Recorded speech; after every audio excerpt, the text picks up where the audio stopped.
ഇപ്പോൾ നോർക്ക സിഇഒ അജിത് കൊളശ്ശേരി മാധ്യമങ്ങളോട് സംസാരിക്കുന്നു. അതിലേക്ക് നാട്ടിലേക്ക് അയക്കുന്നതിനുള്ള നടപടികൾ അവിടെ ദ്രുതഗതിയിൽ നടന്നുകൊണ്ടിരിക്കുന്നു എന്നാണ് മനസ്സിലാക്കുന്നത്. പോസ്റ്റ്മോർട്ടം അടക്കമുള്ള കാര്യങ്ങൾ പൂർത്തിയായിട്ടുണ്ട്. മറ്റ് നടപടികൾ അതിനകത്ത് ആവശ്യമുണ്ട്. നിയമപരമായ ചില നടപടികളുണ്ട്. അതെല്ലാം പൂർത്തിയാകുന്നു എന്നാണ് മനസ്സിലാകുന്നത്. ഇതെല്ലാം പൂർത്തിയാകുന്ന പക്ഷം മൃതദേഹങ്ങൾ നാട്ടിലേക്ക് അയക്കാനുള്ള നടപടികൾ ഇന്ന് തന്നെ ഉണ്ടാകുമെന്ന് പ്രതീക്ഷിക്കുന്നു. പോസ്റ്റ്മോർട്ടം തിരിച്ചറിഞ്ഞ മൃതദേഹങ്ങളിലെ പോസ്റ്റ്മോർട്ടം നടപടികൾ പൂർത്തിയായിട്ടുണ്ട്.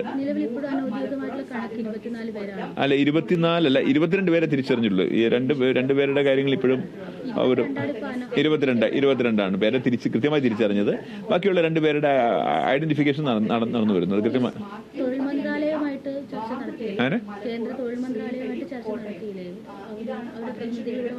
അല്ല, അത് കേന്ദ്ര തൊഴിൽ മന്ത്രാലയം ഇത് സംബന്ധിച്ചിട്ടുള്ള കാര്യങ്ങളെ കുറിച്ചാണ് ചോദിച്ചത്.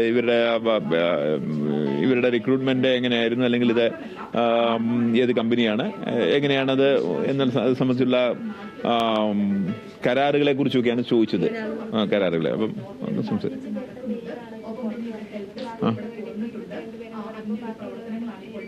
അല്ലാതെ ഇന്ത്യൻ എംബസിയിൽ നിന്ന് ഔദ്യോഗിക സ്ഥിരീകരണം വിട്ടുന്ന മുറയ്ക്ക് ഇന്ത്യൻ എംബസി തന്നെ ലിസ്റ്റ് ഇപ്പം പബ്ലിഷ് ചെയ്യുന്നുണ്ട്. അതായത് സംസ്ഥാനം തിരിച്ച് തന്നെ എംബസിയിൽ നിന്നൊരു ഇൻഫർമേഷൻ വരും. ഞങ്ങൾ അതിനുവേണ്ടി പ്രതീക്ഷിക്കുകയാണ്. അല്ലാതെ എല്ലാം പൂർത്തിയാകുകയാണെങ്കിൽ ഇന്ന് തന്നെ നാട്ടിലയക്കുമെന്നാണ് അവിടെ നിന്ന് കിട്ടുന്ന വിവരങ്ങൾ. അത് സംബന്ധിച്ചുള്ള കൂടുതൽ കൺഫർമേഷൻ തരണമെങ്കിൽ എനിക്ക് 1-2 മണിക്കൂറുകൾക്കകം അതിൽ കൃത്യത ലഭിക്കുമെന്നാണ് ഞാൻ വിചാരിക്കുന്നത്. അല്ല, ഇപ്പം ഇത് സംബന്ധിച്ച് ഇപ്പം കേരള സർക്കാർ ഇപ്പം അടിയന്തര ധനസഹായം പ്രഖ്യാപിച്ചു കഴിഞ്ഞിട്ടുണ്ട്.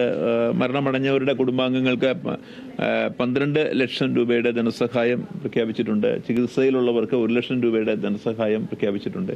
അതിൽ 5 ലക്ഷം രൂപ സംസ്ഥാന സർക്കാരിന്റെ കോൺട്രിബ്യൂഷനായിട്ട് 5 ലക്ഷം രൂപയും, നോർക്ക റൂട്ട്സിന്റെ വൈസ് ചെയർമാൻ ശ്രീ യൂസഫ് അലി സാറിന്റെ കോൺട്രിബ്യൂഷനായിട്ട് 5 ലക്ഷം രൂപയും, നോർക്ക റൂട്ട്സിന്റെ ഡയറക്ടർ ശ്രീ രവി പിള്ള സാറിന്റെ കോൺട്രിബ്യൂഷനായിട്ട് 2 ലക്ഷം രൂപയും അടക്കം 12 ലക്ഷം രൂപയുടെ ധനസഹായമുണ്ട്. ഇത് കൂടാതെ നോർക്ക ID കാർഡ് ഹോൾഡേഴ്സ് ആയിട്ടുള്ളവരാണെങ്കിൽ അതിനുള്ള ഇൻഷുറൻസ് കവറേജ്, 4 ലക്ഷം രൂപയുടെ ഇൻഷുറൻസ് കവറേജ്, അങ്ങനെയുള്ള കാര്യങ്ങളുണ്ട്. അടിയന്തര ധനസഹായ കാര്യങ്ങളും ഉണ്ട്. ഇൻഷയായിട്ട് തന്നെ ഈ ലേബർ ക്യാമ്പിൽ എത്ര മലയാളികൾ ഉണ്ടായിരുന്നു കണക്ക് നോർക്കയുടെ ഭാഗത്ത് ഇതൊരു കമ്പനി ഓൺഡ് അക്കോമഡേഷൻ ആണ്. ലേബർ ക്യാമ്പ് എന്ന രീതിയിലല്ല, കമ്പനി ഓൺഡ് അക്കോമഡേഷൻ ആണ്. അവിടെ അതിനകത്തൊരു 200ഓളം അടുത്ത ആൾക്കാരുണ്ടെന്നാണ്.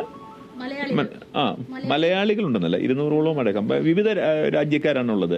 ഈജിപ്ഷ്യൻസ് ഉണ്ടായിരുന്നു, നേപ്പാളികൾ, ഫിലിപ്പീൻസ്, ഇന്ത്യക്കാര്, അതിൽ കൂടുതലും മലയാളികളായിരുന്നു. 200 പേര് മലയാളികളല്ല, 200 പേര് അവിടെ അക്കോമഡേഷൻ ഉണ്ടായിരുന്നത്. അതിൽ കൂടുതൽ ഏകദേശം ഒരു 40-50% പേര് മലയാളികളായിരുന്നു.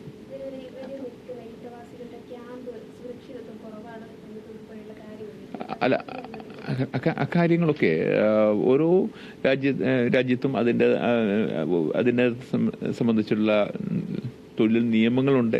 അതുപോലെ തന്നെ ഇത് സംബന്ധിച്ചിട്ടുള്ള ഇപ്പം ഇതവിടുത്തെ ഒരു മുനിസിപ്പാലിറ്റിയാണ്. ആ മുനിസിപ്പൽ ഏരിയയിൽ അപ്പം ഇത് സംബന്ധിച്ചിട്ടുള്ള safety standards and benchmarks ഒക്കെ എല്ലാ രാജ്യങ്ങളിലും സ്റ്റാൻഡേർഡ്സ് ഫിക്സ് ചെയ്തിട്ടുണ്ട്. അക്കാര്യങ്ങളിൽ കൃത്യമായ നടപടി എടുക്കേണ്ടത് ആ രാജ്യത്തെ സിവിൽ അഡ്മിനിസ്ട്രേഷനാണ്. ഞാൻ അറിഞ്ഞത് അഹമ്മദി ഗവർണറേറ്റിലെ ഈ ഒരു മുനിസിപ്പൽ ഏരിയയിലുള്ള ഇതുമായി ബന്ധപ്പെട്ടുള്ള എല്ലാ ജീവനക്കാരെയും കുവൈറ്റ് ഗവൺമെന്റ് സസ്പെൻഡ് ചെയ്തു എന്നാണ്. ഓക്കെ, കണക്ക് എന്ന് പറഞ്ഞത് 24 പേര് തിരിച്ചറിഞ്ഞതിൽ നോർക്ക സിഇഒ മാധ്യമങ്ങളെ കാണുകയായിരുന്നു. കുവൈറ്റിലെ തീപിടുത്തം സംബന്ധിച്ച് സ്വീകരിച്ച നടപടികളെ കുറിച്ച് അദ്ദേഹം വിശദീകരിക്കുകയായിരുന്നു. മറ്റു റിപ്പോർട്ടുകൾ നോക്കാം. കുട്ടനാട് രാമഗിരി പഞ്ചായത്തിൽ ഭരണം പിടിച്ച് കോൺഗ്രസ്. CPM വിമതരുടെ പിന്തുണയോടെ